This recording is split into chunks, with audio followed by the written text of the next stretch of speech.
नमो आदेश भगवती कृपा करे धन दाने से परिपूर्ण रखे। तो आज की वीडियो में मैं बात करूँगा कि कैसे आपकी ही शक्तियाँ, आपकी ही सिद्धियाँ आपको ही नष्ट कर देती हैं, आपके जीवन को नष्ट कर देती है, आपके ग्रस्त जीवन को नष्ट कर देती है, आपकी भक्ताई ख़त्म कर देती है। और किस कारण से ऐसा होता है इस बारे में हम बात करेंगे। तो मेनली मैं आपको दो एग्जांपल देके ये समझाने की कोशिश करूँगा। तो फर्स्ट एग्जांपल की बात करते हैं, जिसमें कि हम लेंगे एक मंत्र को एज एन एग्जांपल। तो अगर मान लीजिए आप एक भगत हैं, आप भक्ताई करते हैं और आप जैसे किसी के घर जाके उनका काम करके आते हैं, या फिर घर नहीं भी जा रहे हैं तो आपकी गद्दी चौकी दरबार लगता है, वहाँ पे आप काम करते हैं। तो वहाँ पे सपोज़ एक कोई भी एक इंसान आया है, लेट्स से एक लेडी आई है जिनके ऊपर एक हाजिरी सवारी आती है, ठीक है। चाहे आप उनके घर गए हैं, चाहे वो आपकी गद्दी पे आई है, तो उसके ऊपर एक शक्ति आ रही है जो कि हाजिरी रूप में आ रही है। तो अब होता क्या है, मान लो उसके घर वाले बोलते हैं कि ये जो शक्ति आ रही है हम इसको नहीं मानते हैं, हमारे घर में ये पूजित नहीं है, तो कृपा करके आप इनको हटा दीजिए इनके सर से, या फिर ये हाजिरी आनी नहीं चाहिए, ये पेशी आनी नहीं चाहिए, ये जो हमारे घर की बहू बेटी है ये खेलनी नहीं चाहिए आगे से, ठीक है। तो उन्होंने तो ये बोल दिया और आपने ये चीज़ सुन ली, और अब आप इस चीज़ को ठीक करने के लिए आप अपनी शक्तियों से अरदास करते हैं, और आपने कोई मंत्र सिद्ध कर रखा था जो कि एक शाबर मंत्र था, जिस मंत्र की यूज़ से आप किसी की सिद्धियां बांध सकते हैं, या फिर किसी की पेशी सवारी जो है उसको रोक सकते हैं, या फिर आप उतार सकते हैं। मान लो आपने ऐसा मंत्र सिद्ध कर रखा है। तो अब जैसे आपने देखा होगा मंत्रों में, खासकर साबर मंत्रों में तो ऐसा तक लिखा होता है कि प्रेत को बांध, डाकिनी को बांध, शाकिनी को बांध, देवी को बांध, देवता को बांध, मसानी को बांध, मसान को बांध। तो इस तरीके की ही वर्डिंग्स यूज़ होती है उन मंत्रों में। तो ऑब्वियसली अगर आपने सिद्ध कर लिया है तो आप जो है उन मंत्रों को यूज़ करके और रिजल्ट ले पाएंगे। तो क्या होता है, मान लो उस मंत्र में फॉर एग्जाम्पल वो माँ काली का मंत्र था, तो माँ काली उसमें एज अ देविक शक्ति चलती हैं और वो सारे काम करके देती है उस मंत्र के यूज़ से। अब आपने क्या करा, वो जो बहू बेटी आपके घर आ रखी थी, जिसके घर वालों ने आपको बोला है कि इसकी शक्तियाँ या इसकी हाजिरी सवारी आज के बाद आनी नहीं चाहिए इसके शरीर पे, तो आपने क्या करा, आपने इस मंत्र को यूज़ करके उसके ऊपर जो भी पॉजिटिव शक्ति थी उसको आपने रोक दिया है, ठीक है। तो उस केस में क्या होगा, वो रुकती कैसे है पहले ये समझ लेते हैं, तब आपको अच्छे से पता चलेगा। तो उस केस में क्या होगा, मान लो अगर उसके ऊपर माँ दुर्गा की कोई स्वरूप की सवारी आ रही है, या फिर कोई देवता आ रहा है, कोई देव शक्ति कोई आ रही है, ठीक है। तो आपके पास, या फिर माँ काली का ही कोई स्वरूप आ रहा है, तो आपके पास जो मंत्र है जिसमें कि माँ काली चलती है, माँ काली उस मंत्र को चला के काम करके देती हैं।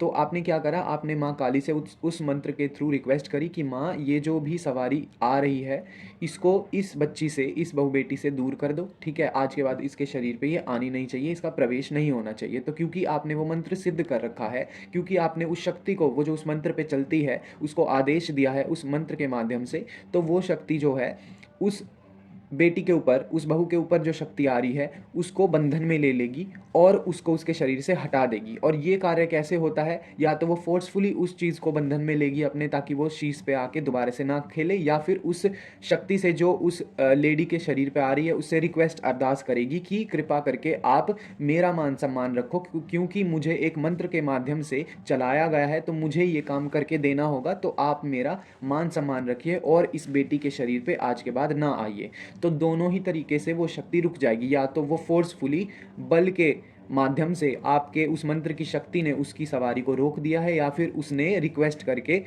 जो है अरदास करके उसको बोला है कि इसके शरीर पे ना आए। तो दोनों ही केसेस में वहाँ पे आना जो है सवारी बंद हो गई है। तो उस बहू के घर वाले तो अब खुश हो जाएंगे, है ना, कि अब तो सवारी आती नहीं है और सब बढ़िया चल रहा है, और मतलब अब सब ठीक है क्योंकि सवारी आना बंद हो गई है। बट यहाँ पे अब क्या हुआ, पहले देखो, पहले तो उसके शरीर पे एक पॉजिटिव शक्ति आ रही थी जिसको आपने आने से रोक दिया है, अब वो नहीं आती है। तो इस केस में आपने पहले तो उस शक्ति का जो है एक गलत किया है और आपने पाप कमाया है, क्योंकि पॉजिटिव चीज़ को आप किसी के शरीर से रोक रहे हैं, ये आपका हक नहीं पड़ता है। ना ही आप इस चीज़ के लिए ये बोल सकते हैं कि मैं कर सकता हूं तो मैंने कर दिया, ऐसा नहीं होता है। आपका हक नहीं था उस शक्ति को रोकने का और आपने उस शक्ति को रोक दिया है। तो इससे पहली बात तो वो शक्ति आपसे नाराज़ हुई है जिसको आपने बंधन में लेके उसके शरीर से हटाया है। दूसरा, जिस मंत्र का प्रयोग करके आपने उस शक्ति को चलाया, मान लो मैं एग्जाम्पल दे रहा था कि माँ काली का कोई मंत्र है जिसको आप यूज़ करते हैं, तो वहाँ माँ काली को ये पता है, वो सिद्धि के द्वारा आपको जो है आपका कार्य करके देंगी, जरूर देंगी, क्योंकि आपने मंत्र सिद्ध किया है। पर उनको ये पता है, उनको पता है कि क्या सही था और क्या गलत था, क्या इसने जो मेरा भगत है इसने मेरा प्रयोग सही कार्य में लिया है या गलत कार्य में लिया है। तो उन्हें पहले से ही भगवती काली को ये पता है। तो अब जब समय आएगा, माँ को तो पता था ना कि आपने उनका गलत यूज़ करा है, तो जब समय आएगा तो वो आपको सूद समय समेत उसका जो है रिजल्ट देंगी। वो आपको एक ऐसा परिणाम देंगी जिसके बारे में आप सोच भी नहीं सकते, क्योंकि माँ को पता है आपने कुछ गलत कार्य में उनकी सिद्धि का, उनके मंत्र का यूज़ करा है। जिस शक्ति का किसी के शीश पे आने का हक पड़ता था, जो शक्ति खुश होके किसी बच्ची के ऊपर आ रही थी, आपने उसको बांधा है, आपने उसको शीश पे से हटाया है माँ काली का प्रयोग करके, माँ काली के मंत्र का प्रयोग करके। तो माँ को ये सब पता है और माँ आने वाले टाइम में आपको उसका परिणाम जरूर देगी और आपको कष्ट होगा, आपके परिवार वालों को कष्ट हो सकता है, आपको मानसिक शारीरिक कष्ट हो सकता है, आपका गृहस्थ जीवन खराब हो सकता है। तो ये सारी बातें आपको ध्यान में रखनी चाहिए। अब एग्जाम्पल के लिए मैं एक दूसरा एग्जाम्पल बता देता हूँ आपको, जिससे कि आपको एक समझने में और ज़्यादा आसानी होगी। तो अब हम लेते हैं एक दैविक शक्ति की एग्जाम्पल, क्योंकि अभी मैंने मंत्र के माध्यम से आपको बताया।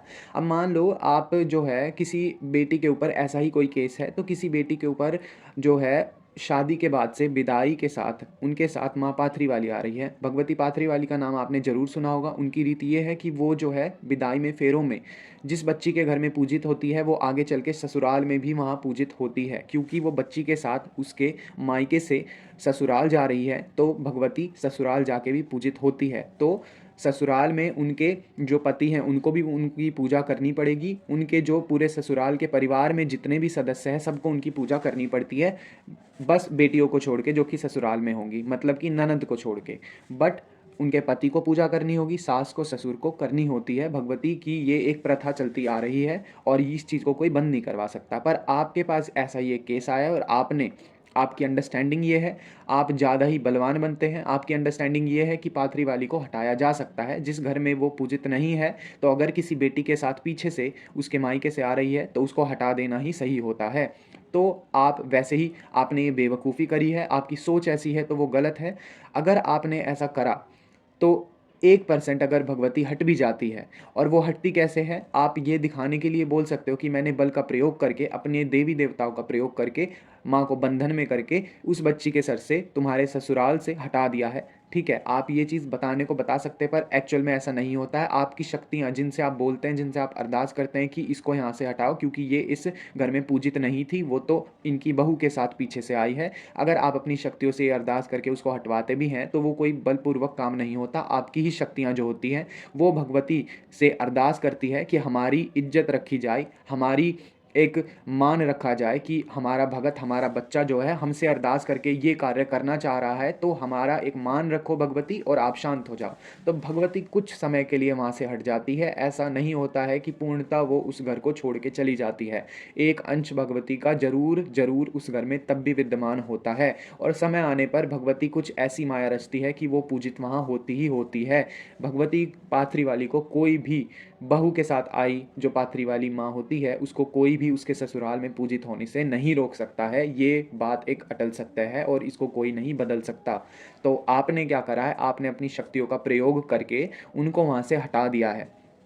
तो यहाँ पे क्या होगा, आपकी शक्तियाँ आपको तो कुछ कह नहीं सकती है उस समय, क्योंकि वो शक्तियाँ त्रिवाचा में है, वो शक्तियाँ गुरु के वचनों में है, वो शक्तियाँ आपने कमाई हुई है। ठीक है, तो वो शक्ति आपका काम करके जरूर देंगी, आपके देवी या देवता जो भी हैं वो काम करके देंगे, और भगवती पाथरी वाली को वहाँ से कुछ समय के लिए हटा भी देंगे, आपकी इज्जत बच जाएगी। पर यहाँ पे क्या होगा, भगवती ने तो देख लिया है ना कि उनका जो है वहाँ पे हक पड़ता था, पर आपने जो है उनका हक छीना है और उनको वहाँ से हटाया है। ठीक है, तो वो तो आपको जो है कष्ट देंगी ही देंगी आने वाले समय में, आपको पता भी नहीं लगेगा कहाँ से क्या कष्ट आ गया, रीज़न क्या है। ठीक है, पर आपकी जो शक्तियाँ हैं उनको भी पता है कि इसने हमारा प्रयोग करके, हमें यूज़ करके जो है एक दैविक शक्ति को किसी घर से हटाया है जिसका हक पड़ता था उस घर में पूजित होने का। पर आपने अपनी शक्तियों का प्रयोग करके, आपकी शक्तियाँ आपके वचनों में थी इसलिए प्रयोग करके आपने हटा दिया है, तो आपकी शक्तियाँ भी आपसे कहीं ना कहीं रुष्ट होती है, और आप एक के बाद ऐसे ही तरीके के काम अगर करते जाते हैं, ऐसा एक कार्य करने से नहीं होता, पर बहुत सारे आप ऐसे कार्य जीवन के उपरांत अगर आप करते हैं तो जीवन काल में ये सब कार्य करने से एक टाइम जरूर ऐसा आता है कि आपकी ही शक्तियाँ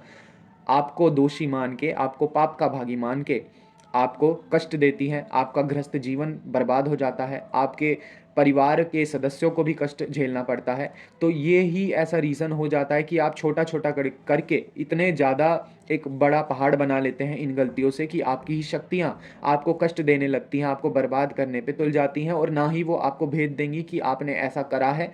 क्योंकि भेद एक बात का जो बड़ी बात होती है वो दिया जा सकता है, पर आपने पूरे जीवन उपरांत ये कार्य करा है क्योंकि आपको ये लगता था कि बलपूर्वक अगर किसी को हटाया जा रहा है, तो वो हटाया जा सकता है, तो हटा ही दिया जाए तो ज़्यादा ठीक है। परंतु आपको ये ज़रूर देख लेना चाहिए कि क्या शक्ति सामने बैठी है, क्या शक्ति किसके घर में आ रखी है और क्या उस शक्ति का हक पड़ता है या नहीं पड़ता। जब आप बिल्कुल श्योर हैं, कन्फर्म हैं कि कोई नेगेटिव चीज़ है, तब आप उसको हटाएँ। अगर आपको नहीं पता है कि नेगेटिव है या पॉजिटिव है, तो वहाँ हाथ डालने से अच्छा आप उस काम को ना करें, क्योंकि ज़रूरी नहीं है आप किसी के घर गए हैं, कोई आपके घर आया है तो उसका काम करके देना ही है। अगर आपकी समझ से बाहर है तो ना टच करें उस चीज़ को। पर आजकल के भगत ये करते हैं कि वो बल का प्रयोग करके, अपनी मंत्र शक्ति का प्रयोग करके, अपने देवी-देवताओं के बल का प्रयोग करके कोशिश करते हैं कि अगर कोई दैविक शक्ति भी सामने है तो उसको हटा दिया जाए। और ये चीज़ आगे आने वाले टाइम में कष्ट देती है, क्योंकि आपकी मेंटालिटी ऐसी बन जाती है कि अगर एक घर से आपने हटा दिया है तो आप 10 घर से और हटाएँगे, क्योंकि आपको पता है पिछली बार ये काम सिद्ध हो गया था, तो अब भी हो जाएगा। और ये चीज़, ये थिंकिंग आपको नहीं रखनी चाहिए। तो मैंने ये 2 एग्ज़ाम्पल आपको दिए। इन 2 एग्ज़ाम्पल से आपको समझ आया होगा कि हमको क्या चीज़ करनी चाहिए और क्या चीज़ नहीं करनी चाहिए। हमें ये ज़रूर देख लेना चाहिए क्या चीज़ पॉज़िटिव है या क्या चीज़ किसी शक्ति का हक पड़ता है और वो हक आप उससे छीन रहे हैं। ठीक है? तो ये इस वीडियो के माध्यम से यही समझाने की मैंने आपसे कोशिश करी है। तो कृपया आप इस चीज़ का ध्यान रखें, इन चीज़ों का ध्यान रखें, नहीं तो आपकी ही शक्तियाँ आपकी ही बर्बादी का कारण बनेंगी। और अगर आपके कोई क्वेश्चन है इसके रिगार्डिंग तो आप कमेंट्स में लिख सकते हैं। इस वीडियो को लाइक करें, चैनल को सब्सक्राइब करें और तब तक के लिए मैं नेक्स्ट वीडियो में आपको मिलता हूँ। जय माता दी।